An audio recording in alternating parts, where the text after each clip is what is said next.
CAG की किस report ने मोदी सरकार के रेल मंत्रालय की पोल खोलकर रख दी? सीएजी की इस रिपोर्ट पर क्या बोलेगी सरकार?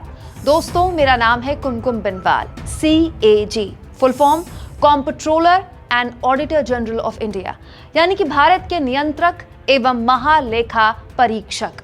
भारत के सामान्य लोगों ने कैग का नाम पहली बार सार्वजनिक तौर पर सुना था तब जब मनमोहन सरकार थी। उस वक्त कैग ने मनमोहन सरकार पर 2G और कोयला घोटाले जैसे गंभीर आरोप लगाए थे। तब विपक्ष में बैठी बीजेपी और मीडिया ने मनमोहन सरकार की नाक में दम कर दिया था इसी सीएजी की रिपोर्ट को लेकर। लेकिन पिछले 9 सालों में आपने सीएजी की किसी रिपोर्ट का जिक्र सुना?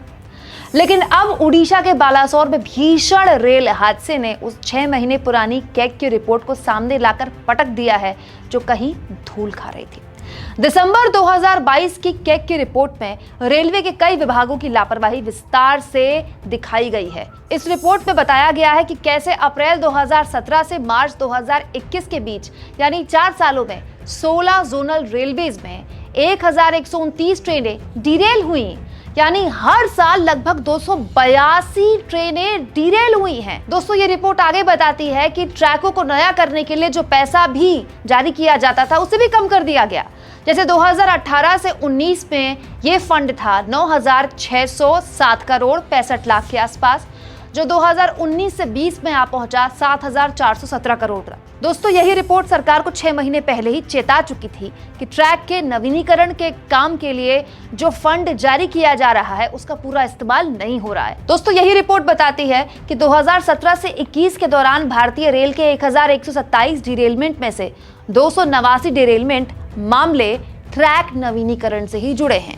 इस मुद्दे पर कांग्रेस महासचिव प्रियंका गांधी ने मोदी सरकार से सवाल पूछते हुए कहा, बालासोर उड़ीसा में भयानक ट्रेन दुर्घटना को हुए 24 घंटे से अधिक बीत चुके हैं।